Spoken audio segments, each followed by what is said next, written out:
ఇప్పుడు మాట్లాడినటువంటి మంత్రి గారి తల్లిదండ్రులకు కూడా ఆర్ఎఫ్ఆర్ పట్టాలు ఇచ్చింది కేసీఆర్ గారు అని చెప్పేసి గుర్తుంచుకోవాలని చెప్పేసి సభగా తెలియజేస్తున్నాం.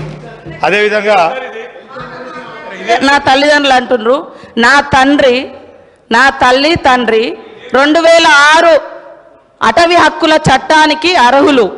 వాళ్ళు ఎక్కడ దానం తీసుకోవాలి. ఒక ఆదివాసీ బిడ్డలుగా పోడు కొట్టుకుంటే 10 ఎకరాల వరకు హక్కు సోనియమ్మ పెట్టినటువంటి చట్టం. దాని ప్రకారంగా వాళ్ళకు వచ్చింది. ఏది దానం రాలే. నా తండ్రి రెక్కలు ముక్కలు చేసుకొని అడవి కొట్టుకొని బతికే తండ్రి. ఈ రోజు కూడా మా నాన్న రోజు గుట్టకే పోతాడు సార్. నేను మంత్రినైనా ఎమ్మెల్యే అయినా రోజు అడవికి వెళ్ళి మా ఊర్లో పోయి ఎంక్వైరీ చేయండి.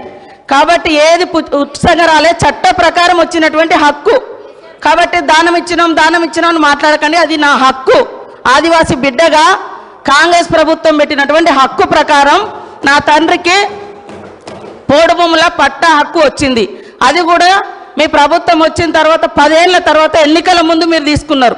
అప్పటిదాకా చాలా మంది గిరిజనులకు పట్టాలు రాక ఇబ్బంది పడ్డమాట వాస్తవము. కాబట్టి ఈ రోజు కూడా మరి కాంగ్రెస్ ప్రభుత్వంలో మీరు రైతు బంధు తీసుకునేటోళ్ళు ఎమ్మెల్యేలు మంత్రులు ఉన్నారు. అదేవిధంగా ఇంకా రకరకాల స్కీమ్స్ తీసుకుంటూ ఉన్నారు. అంటే ఒక ఆదివాసిని అయినందుకేనా సార్ పదే పదే ఈ ఎమ్మెల్యే తల్లిదండ్రులకు ఇచ్చినాం, ఎమ్మెల్యే తల్లిదండ్రులకు ఇచ్చినామని చెప్తారు. అది నా హక్కు. నేను ఎమ్మెల్యే కాకముందు నుంచి కూడా నా తండ్రి నా తల్లి అడవిని ఆధారంగా చేసుకొని బతికే కుటుంబాలు మావి. కాబట్టి ఆ క్రమంలో వచ్చినటువంటి తప్ప అది పుణ్యానికి దానంగా రాలే. అందుకనే ఇంకోసారి ఇక్కడటువంటి ఎమ్మెల్యేలు కూడా మాజీ మంత్రులు కూడా మరి ఈ రాష్ట్రంలో రైతు బంధు ఎందుకు తీసుకున్నారు?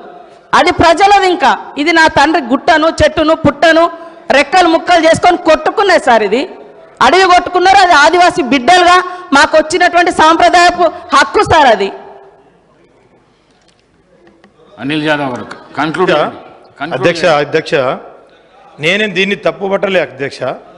ఏదంటే అధ్యక్ష, గతంలో కేసీఆర్ గారు చిన్నవారైనా పెద్దవారైనా సమాన న్యాయం అని చెప్పి చేశారని చెప్పిన అధ్యక్ష. అప్పుడు ఉన్నటువంటి పత్రికలలో మంత్రి గారి తల్లిదండ్రులు కూడా ఇచ్చిందని చెప్పేసి ఒక పత్రికలో వచ్చిన వార్తనే నేను చెప్పిన తప్ప సారీ అమ్మ, నేను మీదకు ఏదో తప్పు పట్టట్లేదు. ఎందుకంటే అది మన జన్మ హక్కు. ప్రతి ఒక్క గిరిజనులకు హక్కు. ఏదైతే పట్టాలు పొందాలని చెప్పేసి మన హక్కు. అది నేను మీకు నేను అంటలేను. కాకపోతే ప్రతి ఒక్కడి యొక్క హక్కు కేసీఆర్ గారు ఆ రోజు కల్పించారని చెప్పేసి చెప్పానే తప్ప మిమ్మల్ని నేను